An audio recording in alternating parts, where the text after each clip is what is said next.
So thank you for joining us again today, Wednesday, June 23rd. A few housekeeping items.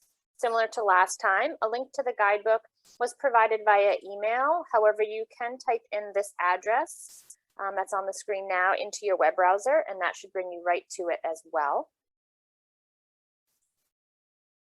A 1-hour contact certificate will be available at the end of the meeting. If you have any troubles accessing the link or the QR code that's provided, just shoot Marcy or I an email and we'll be happy to fix that for you. Which reminds me, I'm Nicole Medor, the early childhood specialist at the department, and I think Marcy's here. Marcy, are you able to hear and be heard? Hey, yes, I'm here. Good morning, everybody. Thanks for joining us this morning. I'm going to go ahead and throw our email addresses in the chat room. Perfect. Thank you. At any time, feel free to unmute yourself, ask questions, utilize the chat box feature. In an effort to stay on track with timing today, I did create a parking lot document, and I'll give you the link to that in just a few minutes. It's just a place to go if you have a question that you want to anonymously pose, whether it's tied to the conversation that we're having in the moment or not. It's a place where Marcy and I can access questions and thoughts later and address them as necessary, just in an effort to not take so much time during our hour together here with conversations and questions that might get us down off the track that we're trying to stay on. And similar to last week, there will not be a scheduled break, so please take care of any personal items at any time. Quick reminder of our review. Last week we talked about standards and program structure. We ran out of time to complete program structure, so we'll start with that today. It's pretty black and white, so there shouldn't be too much time held on conversations or questions. With that said, please use the parking lot or the chat box and we'll address them as necessary. And then from there, we'll move on to student supports today. And the remaining 5 sessions are listed here. Okay, we'll get started right off. Marcy, I think this is over to you. This is, thank you. So on page 5 of the guidebook, we do talk a little bit about daily schedule. And basically, it's just really important to remember when you're breaking out your schedule that there are certain components that you should follow. They're listed here. I'm not going to run through them all. But be mindful of if your program is in a housed in a school or a place that offers special, such as art class or library time, that sort of thing, to make sure that you have enough time to schedule that in. And also when designing schedules, it's important to be mindful of component arrangement. So a lot of curriculums will have their own sort of components that need to be scheduled together, such as a morning meeting or gathering, which generally is sort of a time to pre-teach activities and centers, introduce items and materials. And so that should be immediately preceding center time. Other whole group times and small group times, depending on what is happening during your day, just be mindful of there are some components that need to be scheduled together. I think we can go to the next slide.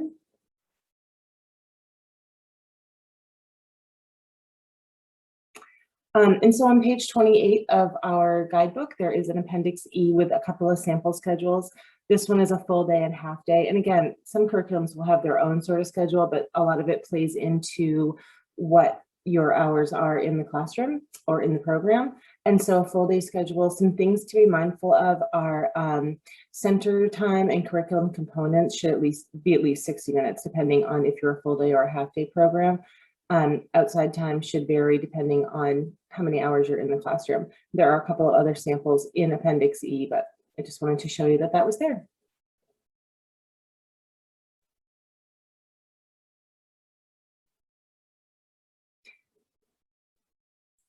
Thank you, Marcy. I just realized I was muted.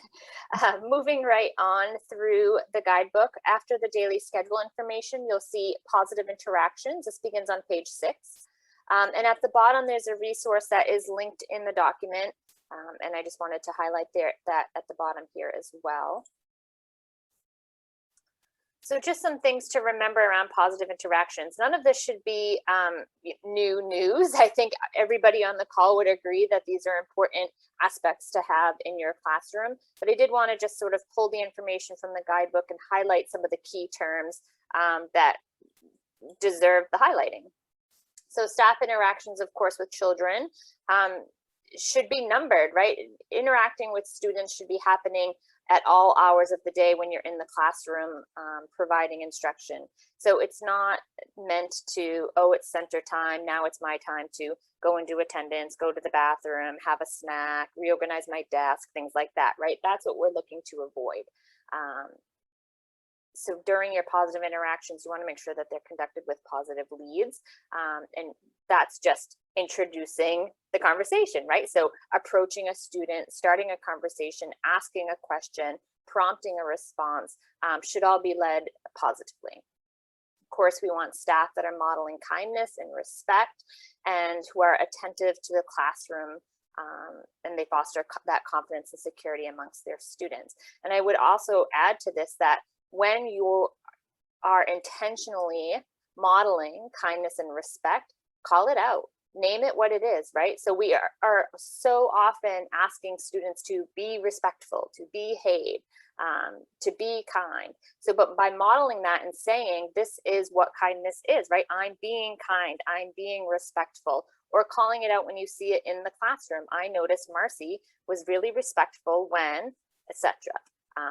Highlighting those moments and calling them what they are, even the big words, are really important for students' growth in the classroom. And then, of course, we want positive, high-quality teacher-student interactions. So that's just builds on what I was saying a moment ago. Being very intentional, being very strategic about the way that you interact with your students makes a huge difference. And then if you have a positive interaction strategy or policy, make that known to families and caregivers. Let them know what you do in the classroom to promote positive interaction. Let them know what you do when you're faced with a challenge in the classroom where perhaps there's a struggle or an interaction that isn't going positively. Encourage families to tell you what they do at home. You know, what do you do when your child is kind or respectful, etc.? What do you do when your child isn't listening? And what are some strategies that we could share so that there's consistency across the two settings? And this can easily be done in a newsletter. It could be ongoing through a newsletter. Perhaps you have a classroom book. If you're in a childcare, there's often a parent's or like a what's the word I'm looking for, Marcy? No, not a staff book, obviously, but just a sort of parent handbook. A handbook. Thank you. That was the word I couldn't get from my brain. Exactly. Not needed in a public space, but certainly something that could go a long way. From there, in the guidebook, it goes on to the PEPG, which stands for Performance Evaluation and Professional Growth. So this isn't something that's negotiable, right? This is a rule in Maine. It was adopted in April of 2014. We have a specialist at the department who oversees our PEPG system.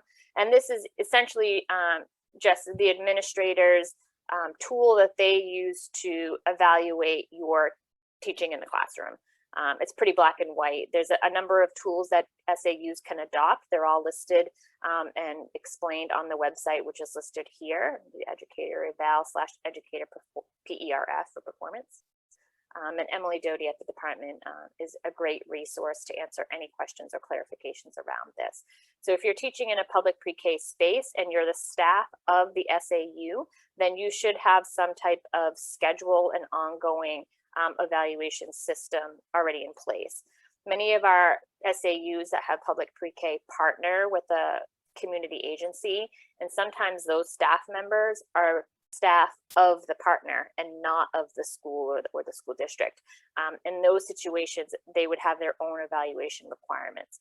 The PEPG is strictly for staff of a Maine school district.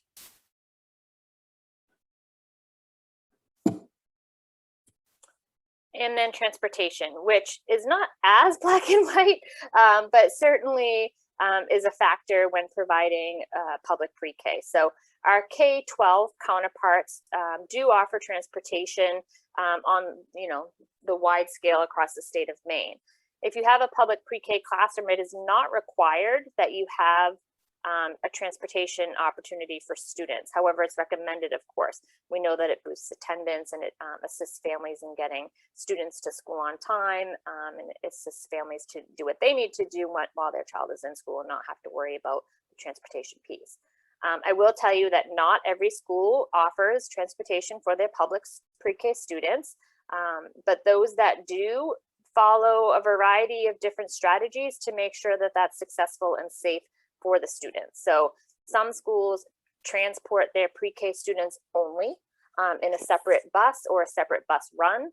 Some schools do put in some type of child safety restraint system, some type of a booster seat belt, etc. If you partner with a Head Start, I know that there's a requirement under the Head Start regulations around transporting young children, so that's something you'll want to keep in mind and work with your partner around. Some districts transport their pre-K students just on the bus with all the other students on that bus run with no additional aid. So it's just something to be really mindful of. I know ed techs will often ride the bus, especially in the beginning of the school year, to assure safety and just get that routine settled. Yep, so thank you, Melissa, in the chat. I'm seeing that you have car seats on the bus. Exactly. So it really varies. Keywords here are not required, recommended, and recommended that you follow this standard of care. Again, we have specialists at the department who oversee the transportation of students in pre-K through 12th grade. Their website is here and their contact information will be there as well if you have other questions. And quite honestly, as always, you're welcome to email Marcy and I with any questions. If we can't answer it, we're going to turn you over to the transportation folks because this is what they do day in and day out, and they'll be much better suited to support you with any needs that you might have around this.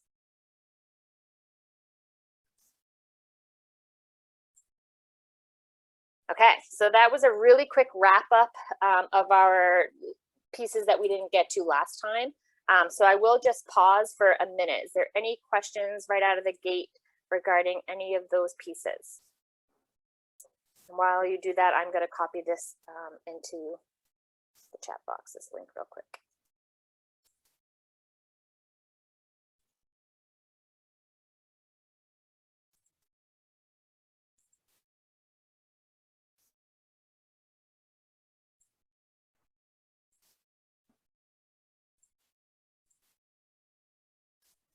Okay, so the link that I just put in the chat box is going to bring you to the parking lot document that I mentioned. You should be able to access it. It's a Google slide, so it'll open up in your web browser, and it should maintain your anonymity. So you should be able to ask questions or anything like that on the little sticky notes that are there anonymously.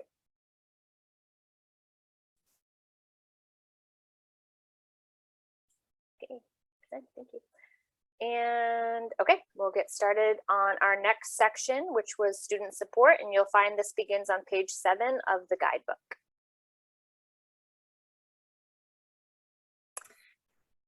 Go ahead, Marcy. Okay, so student support on page 7, as Nicole just said. This section includes classroom management, social emotional curriculums, multi-tiered systems of support, special education screenings and referral, English language and dual language learning support for students, attendance and student schedule, and suspension and expulsion. It's important to keep in mind when looking at student support that this is a focus on the whole child. So it's not only just what you see in the classroom, it's also a homeschool connection with families, knowing what's going on at families at home that may affect children in the classroom. We're looking at developmental areas and social emotional learning and that sort of thing. It's also important to keep in mind that children with challenging behaviors all these behaviors have a meaning behind them. And so the support section is going to focus on that a little bit.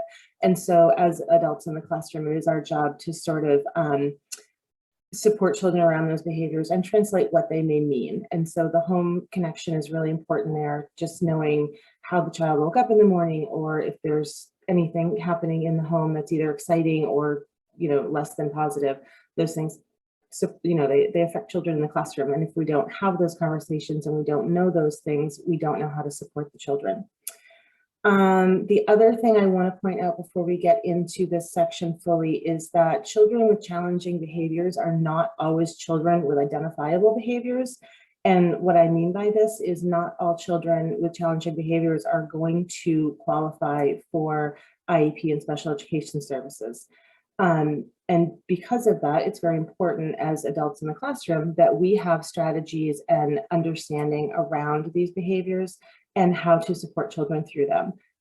Because the majority of the time it's going to be on the teachers, and that is perfectly fine. That's kind of what pre-K is. A lot of our students have not had experience in a classroom, or they've only been in a childcare setting that's less than structured as pre-K really is. And so a lot of those challenge behaviors come out that way. I think we can go, oh, okay. So what we'd like to do now is take 3 minutes or so, kind of look through this section, and any questions, note any questions either in the chat room or in the parking lot, and then we'll get back to these later. Any thoughts that you want to discuss around the student support section, and then we'll get into classroom management. I'll put a link to the guidebook in the chat box.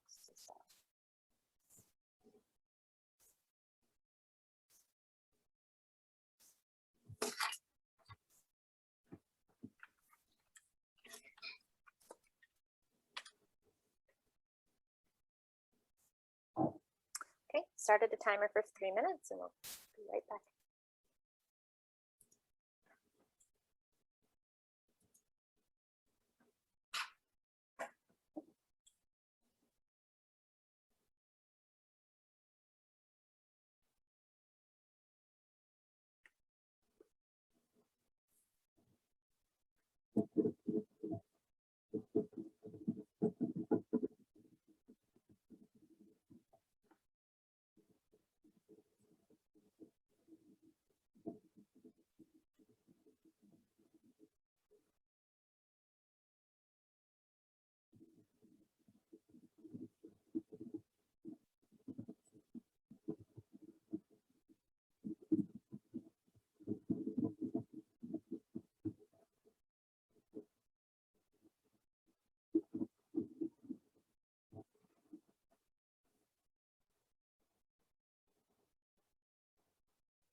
Oh, 1 more minute.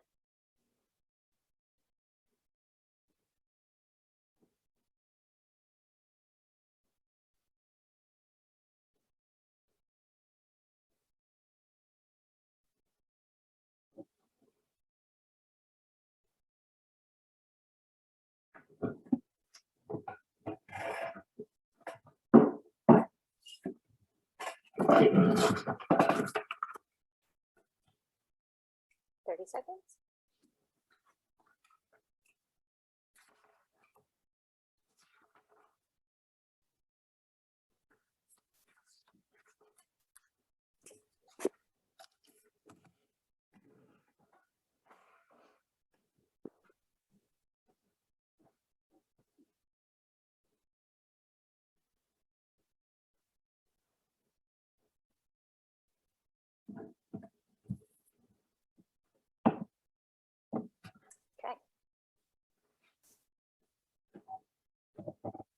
Okay, so on to classroom management and social emotional curriculum, both found on page 7.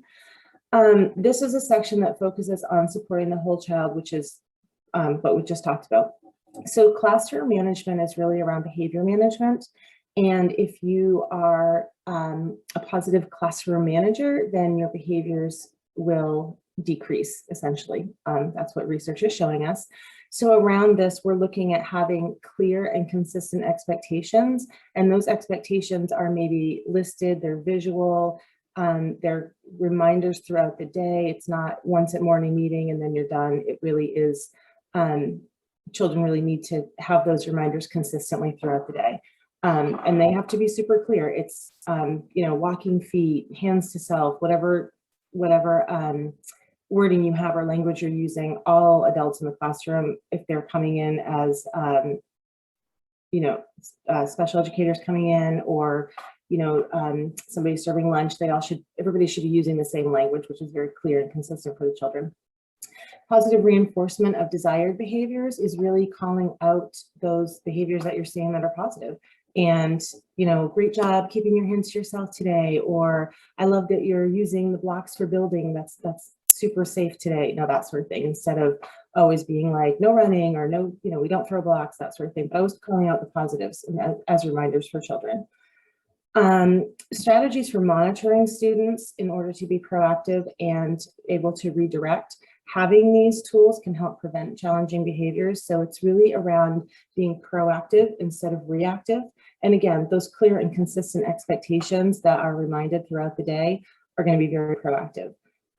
Also knowing your children really well and knowing certain times of the day, if transition times are difficult, you're going to be proactive around that to kind of come up with strategies that help reinforce the positive behaviors, essentially. I'm just looking at my notes. Also, partnering with families around this and letting them know your the language that you're using in the classroom so they can be using the same at home is also incredibly supportive for students. It's also important to keep in mind that, you know, behaviors and norms vary from culture to culture and family to family. So having those communications with family around how they do things at home, maybe incorporating that or just being mindful of that is very important as well. Let's see, moving on to social emotional curricula supports. So there are a number of social emotional curriculums out there. They, I think on page 18 in resources, we do have a couple of resources around that, but essentially, like we say here, they're lessons with components that engage and model appropriate behavior for students around a variety of emotions. So essentially, like we had talked about, a lot of children have not been in a structured program before, or they have been in a structured program, but it's completely different, or they haven't had a lot of experience learning about emotions. So 4-year-olds are really trying to build their executive function, and they're really trying to work on solving problems and learning what empathy is, self-regulation, impulse control. Social emotional curricula really targets these things, and it's not necessarily one curriculum that can be used throughout the day, but it's bits and pieces that you can bring into your day, often with reminders and activities. I'm just going to say during transitions, which is one of the most difficult times for a lot of children, it's a little chaotic, you know, that sort of thing. Having these activities that you can use during transition times really can help lessen the chaos and have children understand what they should expect and how they should be, you know, positive behavior through that. And at the department, we do have an Office of School and Student Supports. We call it the OSSS. There's a number of staff who reside on that team and provide additional supports to schools around mental health, around social emotional awareness, around bullying prevention, restraint and seclusion, MTSS, etc.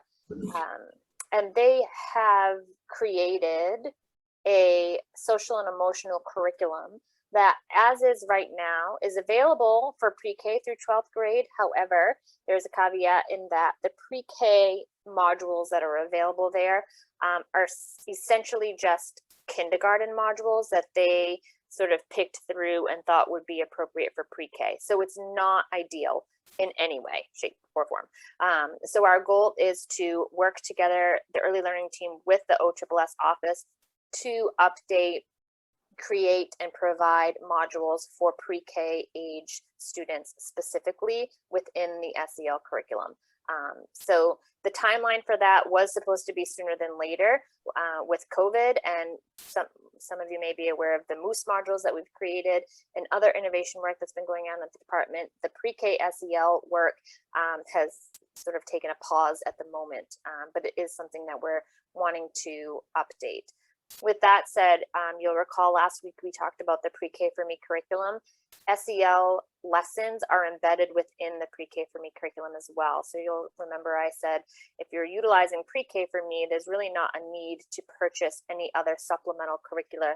In this case, maybe like Second Step or Conscious Discipline or things like that.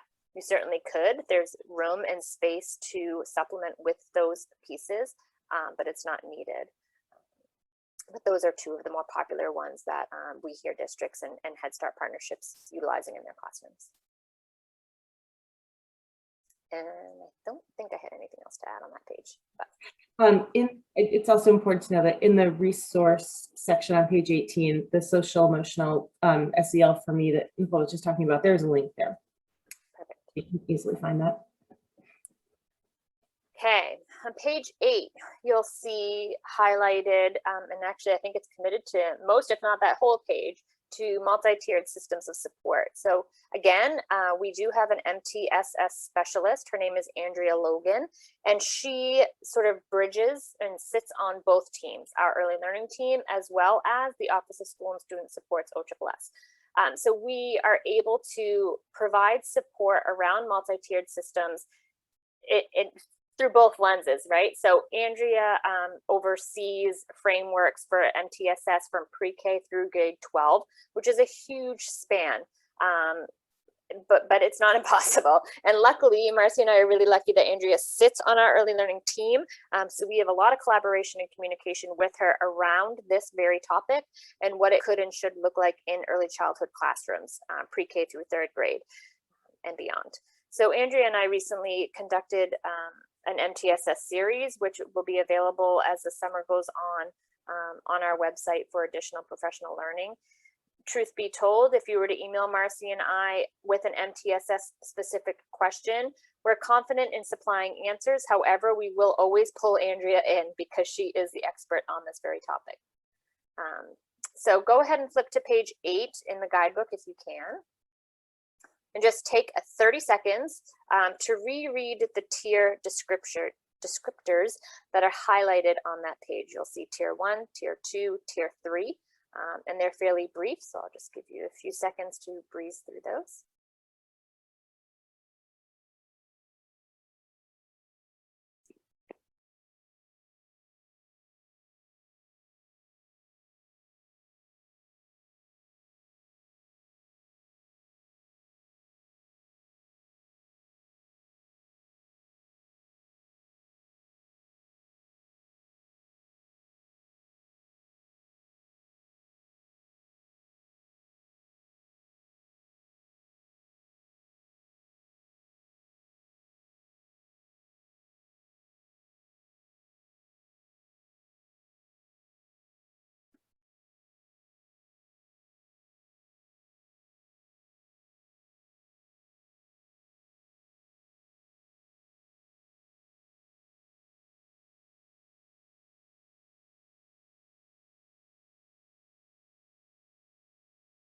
Okay, so MTSS is not necessarily a new term nationally. However, we've seen in the last 2 years or so that it is somewhat of a new way of thinking, a new way of doing in many of our schools and programs here in Maine. It can be somewhat of a shift in thinking. So as we sort of go through these next few steps, I just want you thinking broadly. I also want you to relate this to your setting. If you're a pre-K teacher, if you're an administrator, if you work in a partnership classroom or in a private community agency, whatever it is. Think of these questions that I'm going to pose here in a moment as they apply to you and your experience working with young students. So we're going to do a little bit of a kind of a game, I guess, for lack of a better word. You don't have to answer these out loud to me or in the chat box or anything like that, but be thinking of the answer of how you would answer on your own. It's a little bit of a true or false game. So the first statement, Tier 1 supports are provided to every student in the class. Be thinking in your mind, true or false. Tier 1 supports are provided to every student in the class.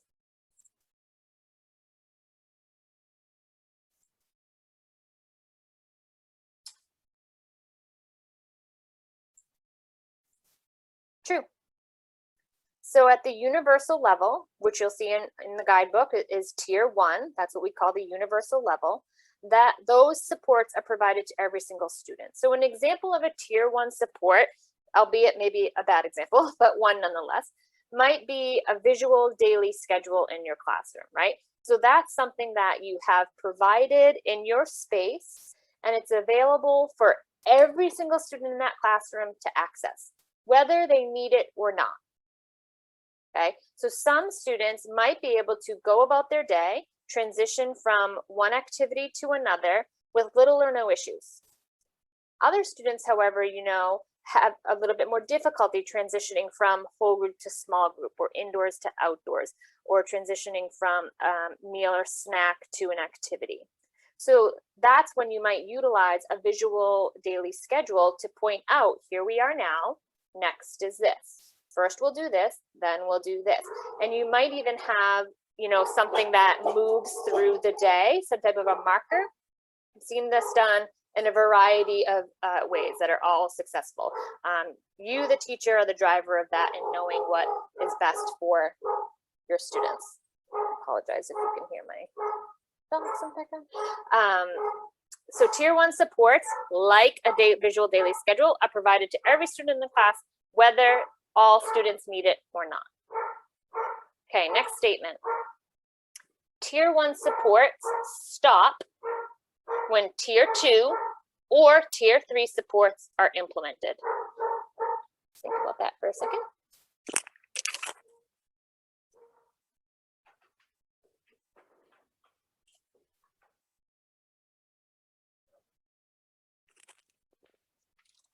Okay, Tier 1 supports stop when Tier 2 or Tier 3 supports are implemented. The answer to that is false. So you'll see in the guidebook, and we'll reiterate this again and again and again, and I know Andrea would as well, that Tier 2 and Tier 3 supports are provided in addition to whatever's happening universally at Tier 1. Okay, so if you're implementing a visual daily schedule, I'll just continue with that example for a moment, so just bear with me. If you're providing that to all of your students, and you realize that that's not quite enough, some of your students, even with that visual aid, are still struggling to transition throughout their day. So you realize you need to add on a targeted support, or also known here as Tier 2. You're not taking away the visual schedule, that's staying, right? That Tier 1 universal, that's still in place. But just for some students, you're adding on an additional support. So maybe that's some type of a social story that you read with those particular students who continue to show struggles with transitions. Maybe that's just a one-on-one reminder. Maybe that's a visual timer that you call out for a few students so that they can see when a transition is about to come, okay? And a Tier 3 support is even more targets, more intensive is that layer. Added to. So 1 if needed, plus 2 if needed, plus 3, right? Not minuses, adding.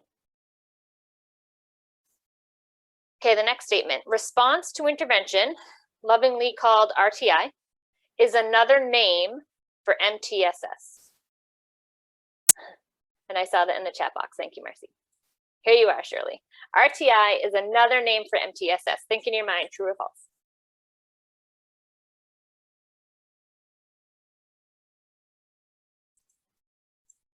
False. How many of your brains just went, what?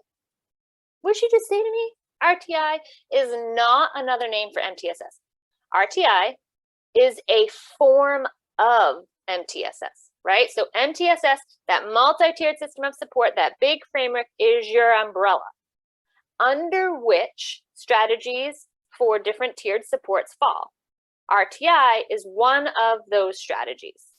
So I know a lot of schools have RTI teams, right? You meet regularly, you talk about students who teachers might have concerns about, and you sort of draft ways that you could intervene in the classroom to provide supports or accommodations for those particular students, right? So that they're successful in your space, right? That's a strategy that you might use in one of the tiers to better support all, some, or a few students, right? So MTSS is the big umbrella, RTI falls under it. It is not another name for it. It's just a strategy within.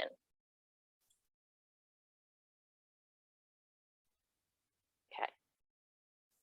Next statement. Tier 3, okay, so that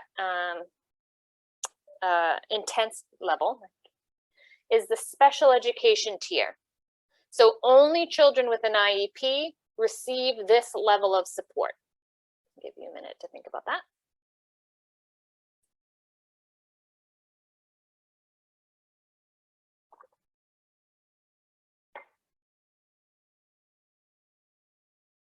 Ready for mind blown? False. Any student in your classroom or in your school for that matter, any student is eligible to receive tier 3 supports in your classroom. They do not have to have an IEP. This is not a special education tier. A student that has an IEP could receive services in any one of those levels, right? A student with an IEP could be receiving in your classroom a tier 1 universal support, of course. They could be receiving a tier 2 targeted support. They could be receiving a tier 3 oh my gosh, intense support. That word does not come easily to me for some reason, right? It doesn't mean, it's not a qualifier for tier 3 supports. It could be possible, but it's not a prerequisite.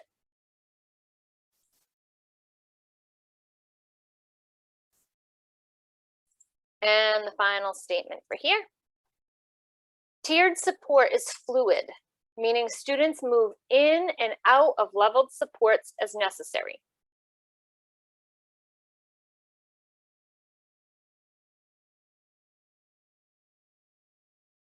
Tiered support is fluid. Students can move in and out of the leveled supports as necessary. This statement is true. There's no set time frame that a student must spend in any one of these levels, okay? So as the educator with administrative support perhaps, or specialized staff support, meaning speech and language therapists, occupational therapists, CDS specialists, whatever the case may be, with their input and with your data collection, a child could move in and out of these tiers as they succeed with a particular support, right? So if you're a student in tier 1, your visual daily schedule is not enough, so you create a social story for a few students to review before transitioning, and 1 or 2 of your students are successful with that, then you're going to back off, right? Then you're going to back down to tier 1. Okay, well, let's take this social story away and see if they can transition with just the visual schedule available, right? So that's fluid. It's not like they need to stay in one tier for 6 weeks, 8 weeks, 6 days, whatever the case may be. It's truly meant to be fluid in and out. And it's very possible too that a student might have a tier 3 intensive support for one area of their education, but not for another. So they might need intensive supports with their reading instruction, but they don't need it for transitioning in the classroom, right? That part they do really well. So the supports are fluid in that students move throughout them, and it's not necessarily provided for all aspects of their day, right? It's as needed, as successful. And if that social story in tier 2 is still not quite enough for a small group of students to transition successfully from activity to activity, then you might need to add the 3rd layer for them. So they still have the visual support or visual daily schedule, They still have the social story, but now you're adding a third layer, a more intense layer, where perhaps they have a one-on-one adult to support them during transition. Support during transition. The other pieces are still in place, added on, and it's fluid without. So this is a huge topic. This in no way, shape, or form describes MTSS as a framework. There's so much more to be done within this piece in a school. What I want you to walk away with is knowing that MTSS belongs in public pre-K classrooms, right? It's not just a K-12 framework. Pre-K in the school is included in this as well. So if you know you have an MTSS team available at your location, but you're not on it, or your pre-K colleagues aren't on it, talk to who you need to talk to see what you can do to make that happen, right? So often public pre-K classrooms can kind of be left out of these school-wide strategies, and we're really wanting to advocate for teachers to get more involved if necessary. I'm just going to pause there for just a minute. Oh, thank you, Kelly. I was mentioning social stories. I apologize if folks aren't familiar with what I mean by that. Perhaps this link, that could be a whole nother PD topic, to be quite honest. The other thing I will mention too around MTSS in the classroom is its means of being more inclusive, right? So it's a way to be more successful as an educator in a classroom, to include all students, all of their diverse needs, all of their diverse backgrounds in your regular instruction. Okay, remember there's a parking lot there too. If you want any other questions or have any other thoughts around this, feel free to drop it in that Google form. Okay, so student support continued. So as you move through the guidebook, you'll see also in this section that we talk about student screenings. The big thing to take away from student screenings is that every preschool student entering the program must receive a research-based developmental screening. Now, if you have a student register and they're coming in with an IEP from CDS already, then that's a scenario where you wouldn't need to screen that, right? The whole purpose of screening is to see where the child is at developmentally and potentially refer for special education services, or pause and rescreen once instruction has been in place once the school year starts. So similarly, if you have a student come to you wearing glasses, you don't need to screen them for their vision, right? Clearly they have an eye doctor that has prescribed them with glasses. So if a student comes to you with an IEP, there's no need to screen them for special education services. They're already getting them. And your pre-K students who have attended your pre-K program, as they move on to kindergarten, they don't need to be re-screened for kindergarten. The idea being that your year-long assessment and observation of that student's growth in the space is going to provide a lot more valuable information for the kindergarten teacher than a quick screening tool will, right? So no need to rescreen. A lot of schools still do. They still screen their kindergarten students whether they had pre-K or not. Fine, nothing wrong with that. I'm just saying it could be a time saver, could relieve some of your kindergarten teachers' anxiety and stress during that time of the year when they're having to screen incoming students. As always, if a concern regarding the child's development arises, then the SAU is required to implement a general education intervention process. Okay, so those are a lot of big words. Basically, if you have a concern from screening or when school started and that child is acclimated or acclimating to your routine and classroom expectations, if you have a concern regarding their development in an area, take note of it, right? Date it, mark down what your concern is, mark down what's happening in the classroom in that moment, and keep track of that for a little bit of time, a week or two. And then, follow the MTSS process, see where you could add a layer of support and determine if that's helping or not. There are cases where a child's development or behavior in the classroom is so profoundly atypical that you, the teacher, need support sooner than later. You can't put in the time and intervention and lose precious referral time perhaps, right? So in those scenarios, the SAU and the parent, right? There's an and, not or.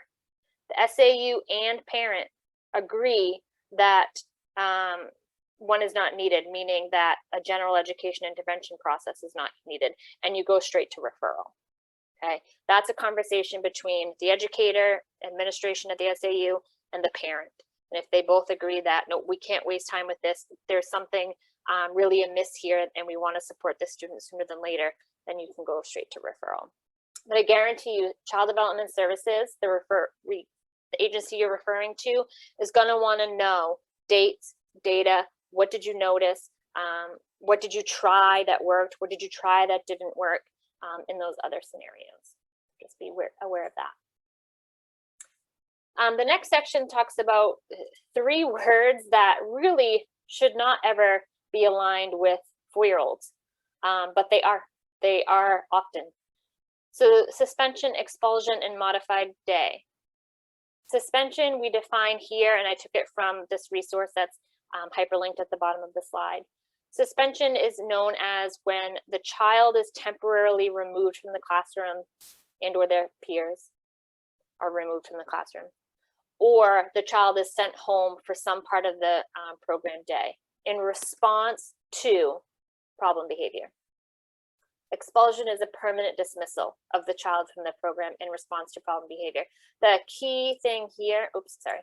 The key, I was trying to highlight this. The key thing in expulsion is this is not a case where the student is referred to a special purpose program. That's not what we're defining as expulsion. Expulsion is, this isn't the setting for you. You're not allowed to come here.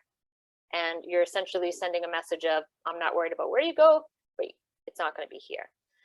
The trouble with these 2 things, aside from being really sad and unfortunate for the parent, for the child, and for the parent, is that this student is likely coming back to you in a few months for kindergarten. And these things wouldn't likely happen so quickly in a kindergarten classroom, right? So in the kindergarten space, the school is going to be far more apt and prepared to provide the intervention needed, to provide the support needed for the teacher in the classroom to avoid suspending the kindergartner and avoid expelling the kindergartner, right? Remember, expulsion is a school board policy. Whenever a school is thinking about expelling a student for their behavior, K-12, that student is meant to go in front of the school board and explain what they did and why it was wrong. Can you imagine a 4-year-old in front of a school board saying, I'm really sorry I did X, Y, Z? No, right? It seems ridiculous. So we're really, when I say we, I mean Marcy and I and our early learning team are really trying to work hard with schools to shift this phenomenon that happens all the time. But we can't just shift it by saying you can't do it, right? There's situations where a student's behavior is so problematic that something has to happen. And sometimes I understand this is the easiest route. However, it screams to us that there's a lack of support and a lack of understanding of how to include these students in our space. So we, the department, are really interested in learning more around how we can better support you in the public pre-K space around inclusion, around positive behavior supports, etc. I am very well aware that classroom teachers are typically those who are certified in regular education classroom settings, right? They don't necessarily have a special education background. They don't necessarily have the confidence or education needed to be more inclusive of and supportive of challenging behavior. So it's a huge piece of learning that we need to do for ourselves so that we also can just better support those in the field. The third one there is the modified day. So this is another common practice that we see that we're trying to support schools with avoiding, which is when the child is allowed to attend your program for part of the day, but doesn't access a full day of programming. So maybe transitioning in the morning is really difficult, but come that 10:30 time, they tend to settle and it's a more successful time of the day.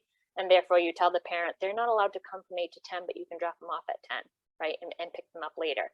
We don't want that to happen. We want that child to be in this space with their typically developing peers, etc.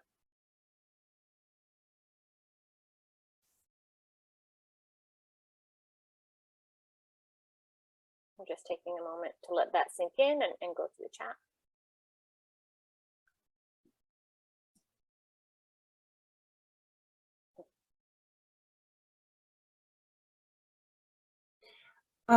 I also wanted to point out regarding screenings and Billy Joe's comment in the chat. I think it's important to remember that schools and parents can work together to sign, I can't think of the word I want again, but to work through with CDS or work through with medical providers around getting information instead of rescreening a child. If they've are like we were talking about, if they're wearing glasses, clearly they have information somewhere. And so it's not necessarily that the school needs to rescreen them, but they can go through medical providers and sign releases and that sort of thing, or the parent can just bring the information in. I think it's giving you the same information. And so, like we talked about, doing a screening is to give you specific information. If that information is already there and easily extracted, then there's no reason to rescreen the student. Hi, it's Shirley. Whoops, sorry. I'm sorry. It's Shirley. I have a question. I'm a pre-K teacher in a district, and it's been something that's happened several times when a kindergartner arrives in the kindergarten classroom and is unable to meet the expectations of kindergarten teachers as far as behavior goes. They are, one of the things that they do frequently is bring them back to pre-K.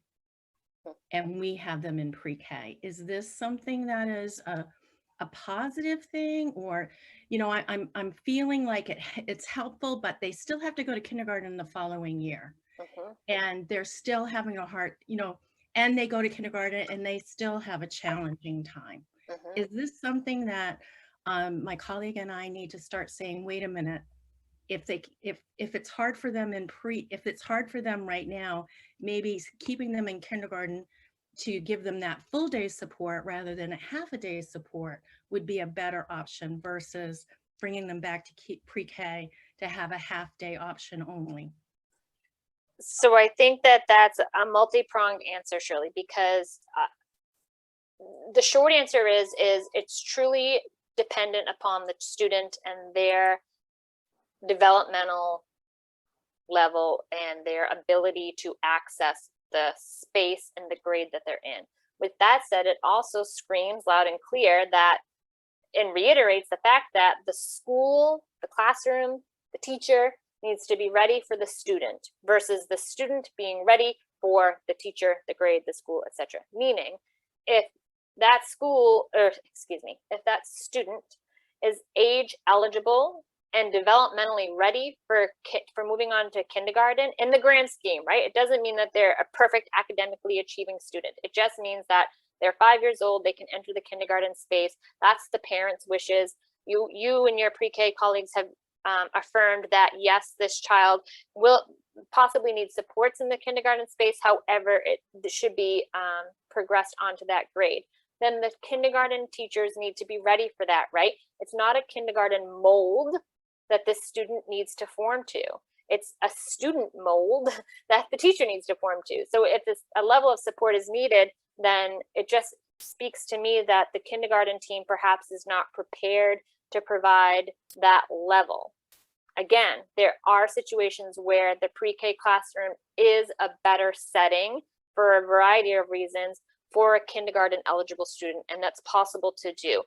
That's another sort of myth in age eligibility for pre-K. There are many programs who have kindergarten eligible students housed in the pre-K classroom for a variety of reasons. And that's fine. It totally can happen. What can't happen is a 4-year-old going in kindergarten, right? You have to, being 5 by October 15th is a law, that's hard and fast. There's really no wiggle room. Student has to be at least 5 to enter kindergarten. But it does speak volumes to me, and I'm sure Marcy, around the fact of improving supports and improving inclusion practices in all of our grades, not just in pre-K. I would also add to that, That's a hugely valid reason for kindergarten teachers and pre-K teachers to be talking about these students throughout the year, and not a student, in my personal opinion, a student who is developmentally not ready to go into kindergarten should not go into kindergarten and then be brought back to pre-K. That should already be a conversation throughout the year, what supports we're using. If it is decided that that student is able to move on and developmentally ready, then those supports should already be in place. And the kindergarten teacher should know, they should already know where the child is and what they need to do for supports around that. Yeah, and that also, I'll just piggyback on that, Marcy. I'm glad you mentioned that. It speaks to me too, the importance of the relationship required between the pre-K team or teacher, depending if you're just a solo teacher in that space, and the kindergarten team, right? It's not just, this is me and pre-K over here, way down at the end of the hallway, last classroom on the left, and this is my kindergarten team over here, and there's no communication between, right? We need to encourage those relationships to be happening, because in those situations, you can sit down with the kindergarten teacher and say, I have Nicole in my classroom this year. This is where her strengths are. This is the growth and development she's made since she's been in my classroom. I'm moving her on to you.